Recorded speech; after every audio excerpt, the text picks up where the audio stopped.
Olá, pessoal, já está todo mundo de volta para a nossa segunda aula. Então, a partir desse momento, aumentem o volume da nossa TV, que iremos iniciar com a leitura de leite, que é aquele momento que vocês adoram, não é? Vocês viajam pelo mundo da imaginação. Então, para iniciarmos esse momento, temos que fazer o quê? Cantar a musiquinha da história, certo? Só que hoje a gente está um pouquinho rouca, então vou precisar mais ainda da ajuda de vocês, que vão cantar bem forte daí de casa para a gente conseguir ouvir daqui. Tudo bem? Então vamos lá?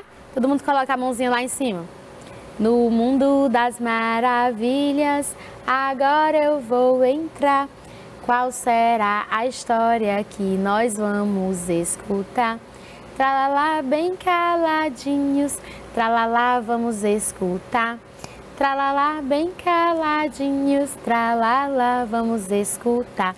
Eu vou te contar uma história, agora atenção, que começa aqui no meio da palma da sua mão.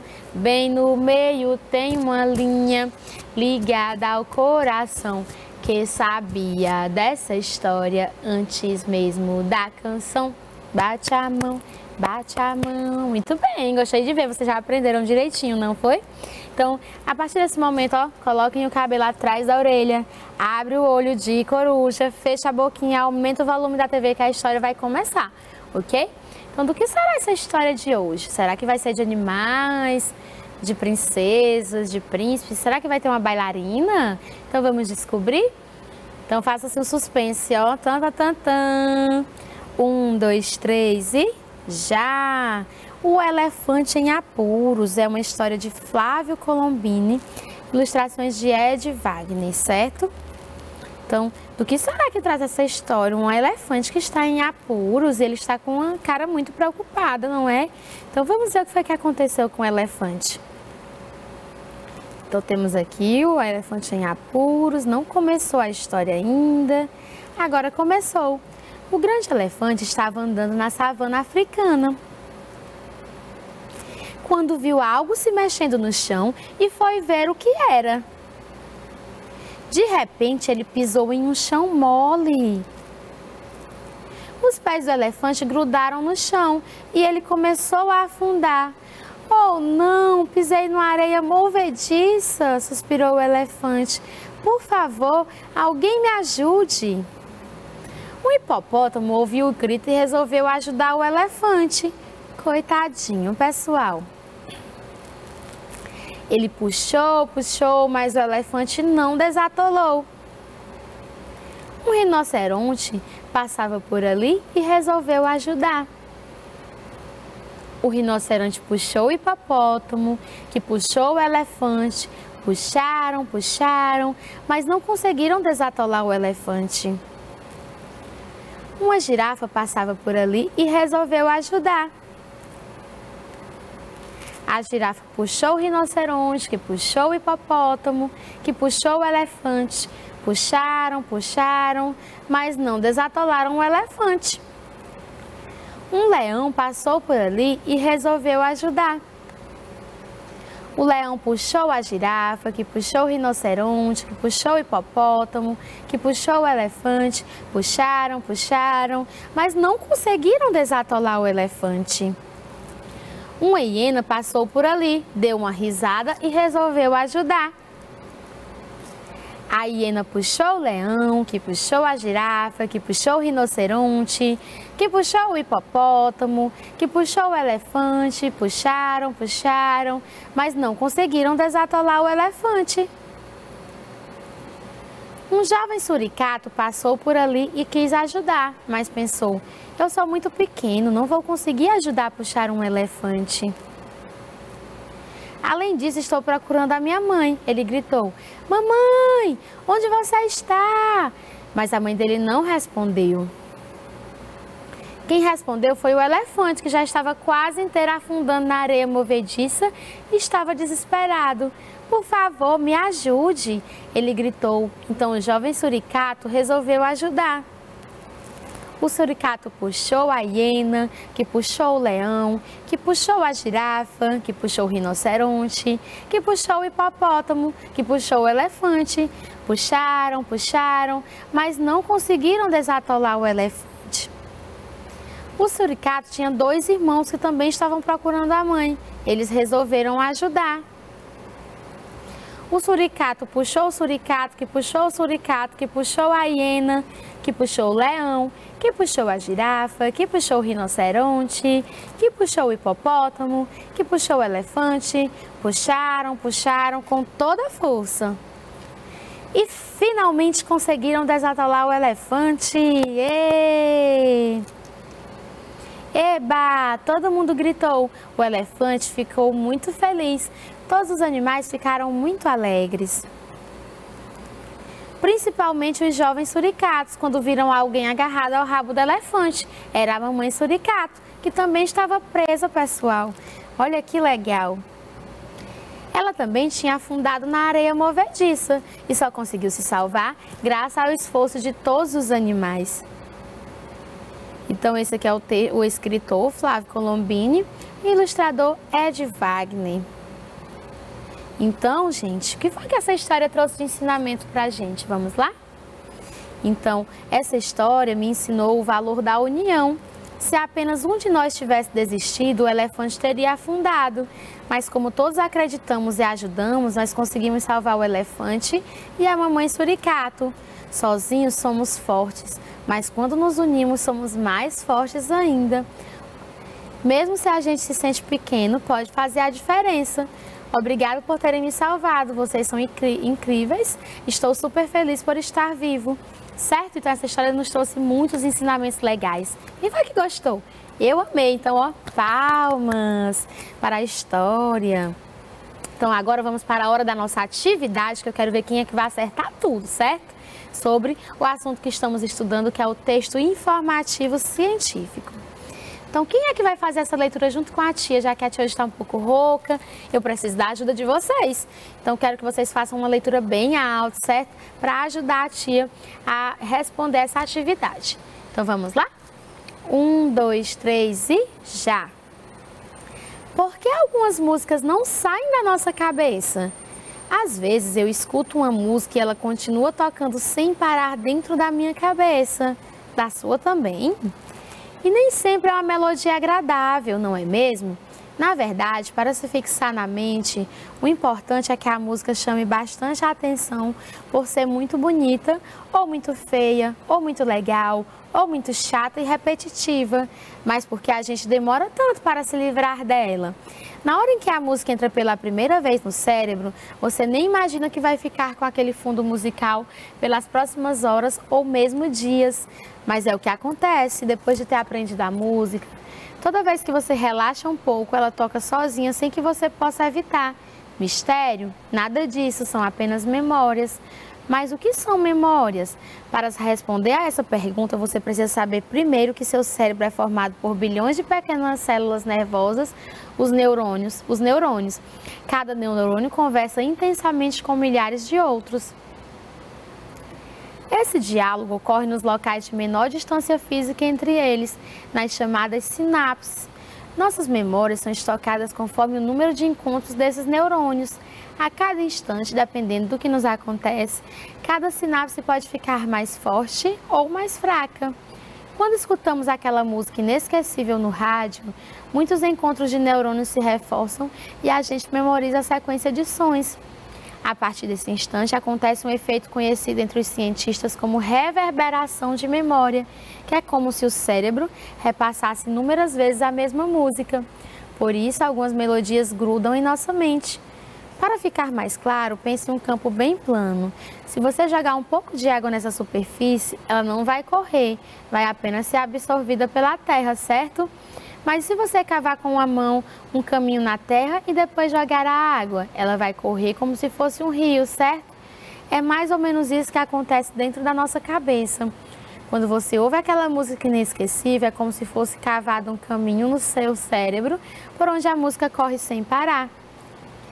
é essa atividade livre dos neurônios que causa na gente a sensação de escutar a música novamente. Este é o mesmo fenômeno envolvido na formação dos sonhos.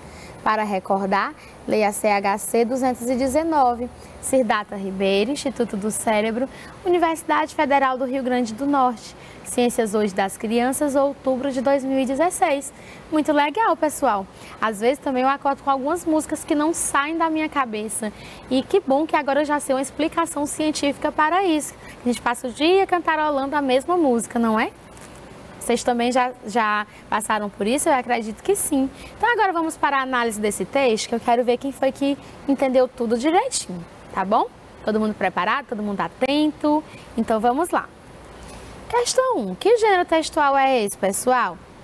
Então ele é um texto informativo científico, que são os textos que estamos estudando, ok? Como ele está organizado? É em parágrafos, é em números, é em gráfico, é em tabela, em ordem alfabética. Então, ele está organizado em parágrafos, certo? 3. Quem o escreveu? Vocês visualizaram direitinho quem era o autor ou a autora desse texto? Muito bem. Siddhartha Ribeiro, Instituto do Cérebro, Universidade Federal do Rio Grande do Norte, certo? É um estudioso da área. 4. Onde é comum encontrarmos textos como este, pessoal? Será que em revistas, em jornais, na internet, na televisão? Então vamos lá? Os suportes mais utilizados para a divulgação desse tipo de texto são as revistas e jornais científicos, livros, plataformas de divulgação científica, televisão e internet. Muito bem. 5. Qual é a sua função? Para que serve um texto como esse, pessoal? Qual é o seu objetivo? Para que ele é escrito? Vamos lá, eu quero que vocês respondam essa informação. Perfeito, vocês aprenderam direitinho para difundir o conhecimento científico, ou seja, para popularizar a ciência, para que ela chegue até a população de maneira mais clara, de maneira mais rápida, certo? De uma maneira objetiva, de modo que todos possam ter acesso a esse conhecimento de maneira facilitada, ok? 6. Qual é o título do texto? Então, o texto ele começa com um título, que começa com uma pergunta. Então, vamos lá? Por que algumas músicas não saem da nossa cabeça, ok? Então, esse é o título do texto. De onde esse texto foi retirado? Será que foi da internet? Será que foi de uma revista? Será que foi de um jornal? Então, ele foi retirado da revista Ciências Hoje. Então, mais um texto muito legal retirado dessa revista que, no geral, quando estávamos presencialmente, as crianças adoravam essas revistas, porque elas possuem muitas curiosidades legais, certo? E muito interessantes. 8. Quando ele foi publicado? Então, vocês identificaram alguma data dentro do texto? Então, outubro de 2016. 9. Qual é o assunto do texto, pessoal? Do que trata esse texto? O que ele traz para a gente de conhecimento, no geral? Então, o texto ele tem muitos assuntos, eles falam de várias coisas, mas tem um assunto que é o principal do texto. Então, o texto ele explica o fato de algumas músicas se fixarem na nossa mente, certo? Então, isso é algo que conseguiu ser explicado cientificamente com base em estudos, pesquisas, certo? Pode ser comprovado. 10. O que uma música precisa para se fixar na memória, pessoal? Então, para se fixar na mente, o importante é que a música chame bastante a atenção por ser muito bonita, ou muito feia, ou muito legal, ou muito chata e repetitiva. 11. Segundo o texto, o que é reverberação de memória? Vocês observaram essa informação direitinho? Então, o que é essa reverberação de memória? Então, é um processo que ocorre quando o cérebro repassa inúmeras vezes a mesma música na nossa mente, certo? Por isso que fica repetindo lá a mesma musiquinha. Eu aposto como algumas vezes vocês podem até ficar com a nossa musiquinha da história na cabeça, não é? Então é porque isso é a reverberação, acontece através da reverberação de memória. Legal, não é? 13. Você já ficou com uma música que não saía de sua cabeça? Qual? Então, essa é uma resposta pessoal. No meu caso, aconteceu comigo o que eu estou falando para vocês. Às vezes eu estou lá em casa e vem a musiquinha da história na minha cabeça.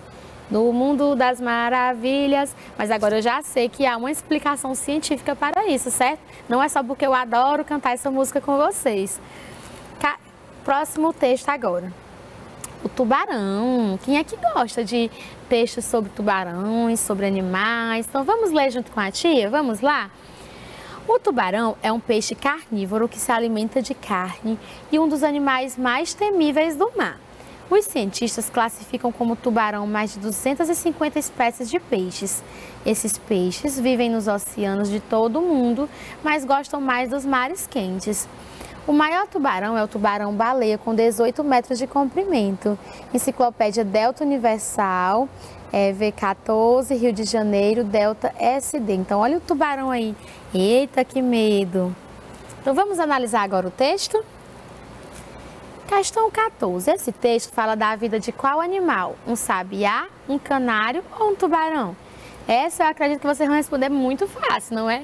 Então, letra C de casa. Questão 15. Peixe carnívoro é aquele que se alimenta de maçã, de carne ou de plantas, pessoal? Então, vamos lá? Letra A, B ou C? Letra B, certo? Então, o tubarão, diferente do peixe-boi que vimos na aula passada, ele é um peixe carnívoro, certo? Ele se alimenta de carne. 16. A finalidade deste texto é para que ele serve? Qual é a sua função? Letra A. Ele serve para ensinar a fazer uma receita? Será, pessoal? Uma receita, será? Letra B. Convidar para um aniversário, vender um produto ou dar uma informação científica? Então, vamos analisar. O texto que serve para fazer uma receita é uma receita. Convidar para um aniversário é um convite. Vender um produto é um anúncio. Então, dar uma informação científica é a resposta correta. Então, letra B. Acertou quem falou letra D, está, ó, de parabéns. Questão 17. Esse texto é, letra A, ele é um anúncio, ele é um convite, ele é um texto informativo científico ou ele é um diário, pessoal? Então, retomando lá na letra da questão 16. Se ele serve, se a sua função é dar uma informação científica, consequentemente, ele é um texto informativo científico, ok? Belezinha? Tudo entendido? Eu aposto que sim, porque vocês são muito espertos. Questão 18. Os cientistas classificam os tubarões com mais de 230 espécies, 150 espécies, 250 espécies ou 420 espécies. Letra A, B, C ou D, pessoal? Vocês observaram direitinho essa informação? Nós lemos juntinhos, eu quero ver quem é que lembra, certo? Então, pessoal, quem acha que a letra A levanta a mão, quem acha que a letra B levanta a mão, quem acha que a letra C levanta a mão e quem acha que a letra D levanta a mão. Então, resposta correta, letra C, 250 espécies. Muito bem. Agora, leia a tirinha a seguir, pessoal. Vamos acompanhar aqui o primeiro quadrinho. Cascão está gritando, segurando o joelho, não é? Ah! E o Cebolinha passou olhando. Depois ele começou a gritar ainda mais alto, ainda mais forte, não é? A gente vê que o joelho dele está machucado, porque tem umas estrelinhas em volta. E ó, o Cebolinha começou a correr, certo? Lembram que a gente já estudou que essas linhas são chamadas de linhas cinéticas, que representam o movimento. Então, estão representando que o Cebolinha está correndo e tem uma fumacinha também no seu pé. No terceiro quadrinho, o Cebolinha chegou com a maleta de médico, certo? Então, pressupomos que ele ia ajudar o Cascão. E, por fim, como o Cascão estava com o seu joelho machucado, ele deduziu que o Cebolinha iria colocar alguma coisa no seu joelho. E ele colocou o espalha-drapo, foi na boca para ele parar de gritar, não foi mesmo? Então, todo mundo entendeu direitinho a história? Legal, não é? Então, temos ela aqui novamente, certo? Qual a linguagem utilizada na tirinha acima, pessoal? Foi uma linguagem verbal, expressa por meio das palavras escritas ou faladas? Ou foi uma linguagem não verbal, expressa por imagens, signos, gestos? Então, acertou quem falou a linguagem não verbal. Não houve a presença das palavras escritas, mas conseguimos compreender o início, o meio e o final dessa história, certo? Observe a tirinha. Então, vamos acompanhar junto com a tia. A Magali está regando uma plantinha aqui, ó. Olha aqui o seu balãozinho de pensamento, certo? Pensando, não é? Depois em colher as maçãs, que a Magali é muito gulosa. Depois o Cebolinha está aqui, ó, regando a plantinha para ela crescer, virar uma linda árvore. Para quê? Para ele se balançar no balanço. E o Cascão está aqui olhando para o seu cacto, porque o cacto não gosta muito de água, né? Que nem o Cascão também. E pensando, quando ele crescer, ele vai conseguir ficar com ele embaixo do guarda-chuva, não é para os dois não se molharem juntos. Então, cada um teve um pensamento diferente. Então, apesar de não haver palavras, o leitor entende a informação apresentada, não é mesmo? Vocês entenderam direitinho? Então, explique o que cada personagem imaginava ao plantar a árvore. Então, a Magali, ela imaginava que a árvore ia crescer, iam dar belos frutos e ela ia comer tudo, que a Magali é muito gulosa. O Cebolinha imaginava que sua árvore iria crescer, por isso que ele estava regando, e ele ia fazer um balanço, que o Cebolinha gosta muito de brincar, certo? E o Cascão, por sua vez, já que o cacto ele não gosta muito de água, certo? E nem o Cascão, por isso que eles se familiarizaram. Ele imaginou que quando ele crescesse, ele poderia se proteger da chuva junto com o cacto, já que ambos não gostam de água, certo? Então, todo mundo conseguiu compreender direitinho? Então, esse é mais um exemplo de linguagem não verbal, certo? Agora, vamos para o nosso desafio de hoje? Então, a tia hoje tem 2 desafios para vocês, na verdade. O primeiro é essa ficha técnica. Lembra que vimos uma história hoje com muitos bichinhos, aprendemos algumas curiosidades de bichinhos também ao longo dessa semana, na apresentação dos textos informativos científicos. Agora é a vez de vocês pesquisarem. A tia quer que vocês façam uma ficha técnica com o nome do bicho. Então, vocês vão escolher o bicho preferido de vocês e vão pesquisar essas informações, certo? Então, vamos ler quais são essas informações, tia, que temos que pesquisar. Vocês devem copiar essa ficha no caderno de vocês, com o nome do bicho, o peso, o comprimento, onde vive, a alimentação, o tempo de vida, as características e o você sabia. E o você sabia alguma curiosidade sobre o animal, certo? E depois você vai ilustrar o animal em questão. Ou você pode recortar uma imagem e colocar ao lado da sua produção, ok? Então esse é o primeiro desafio, que vocês podem enviar para os professores de vocês para eles me enviarem. Mas temos também o segundo desafio. Pesquise uma curiosidade científica bem interessante e grave um vídeo apresentando a mesma. Que legal! Então é a vez de vocês apresentarem, que a tia vai passar aqui, vai transmitir na nossa próxima aula. Então, tia, o que é que eu devo fazer? Então, ao longo dessa semana já estudamos várias curiosidades científicas bem legais, que muitas vezes de informações que nem sabíamos, não é? A tia, por exemplo, muita coisa eu aprendi na nossa aula junto com vocês. Então, o trabalho de vocês vai ser pesquisar alguma curiosidade, alguma informação científica bem interessante, certo? Algum texto informativo científico e criativo. E vocês vão gravar um vídeo no celular, certo? Apresentando, lendo essa curiosidade. E a tia irá passar aqui na nossa próxima aula. Vou escolher alguns desafios para transmitir aqui na nossa próxima aula. Combinado? Então, quero ver quem é que vai arrasar, quero ver quem é que vai caprichar. Quem for gravar, vista a farda da sua escola para identificar, certo? Para representar a sua escola. E eu aguardo as produções de vocês com muito carinho, tá bom? E ansiosa também para ver essas produções, porque eu sei que vocês são nota 10. E agora vamos para o resumo da nossa aula de hoje. Hoje, mais uma vez, estudamos o texto informativo científico, certo? Então, pessoal, o texto informativo científico é um tipo de texto expositivo e argumentativo mais elaborado. possui o objetivo de popularizar a ciência, utilizados no mundo acadêmico, linguagem clara, objetiva e impessoal, escrito por pesquisadores e especialistas no assunto dedicados ao ramo da ciência por meio de métodos científicos, verbos no presente do indicativo, e os suportes mais utilizados para a divulgação desse tipo de texto são as revistas e jornais científicos, livros, plataformas de divulgação científica, televisão e internet.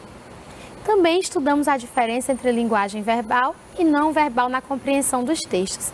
Então, a linguagem verbal é aquela expressa através de palavras escritas ou faladas, ou seja, a linguagem verbalizada. E a linguagem não verbal ocorre quando são utilizados signos para ser efetivadas, por exemplo, as imagens nas placas e as cores na sinalização de trânsito, certo? Se há uma mais importante? Não, as duas são importantes, podendo ser usada tanto a linguagem verbal quanto a linguagem não verbal, ou as duas ao mesmo tempo, que chamamos de linguagem mista, certo? E agora vamos para a nossa mensagem final. Vamos lá, ler junto com a tia? Às vezes, Deus ainda não mudou o cenário porque quer que o cenário mude você. Às vezes, Deus te leva para o caminho mais difícil porque sabe que você consegue suportar e no final você vai vencer. Às vezes, você só terá tudo de Deus quando Deus tiver tudo de você. Não desista dos projetos, propósitos, planos, metas, objetivos. Deus age para aqueles que nele esperam, certo? Então, eu espero que vocês tenham gostado da nossa aula de hoje. Se precisarem, ficaram com alguma dúvida, assistam ao link no YouTube que enviamos para vocês, ou tirem as dúvidas com os professores, certo? Estou adorando a participação do 4º ano, então eu espero os desafios de vocês para a próxima semana. Um beijo, ó, um abraço mesmo à distância, em breve estaremos juntos novamente. Até a próxima aula e tchau, tchau!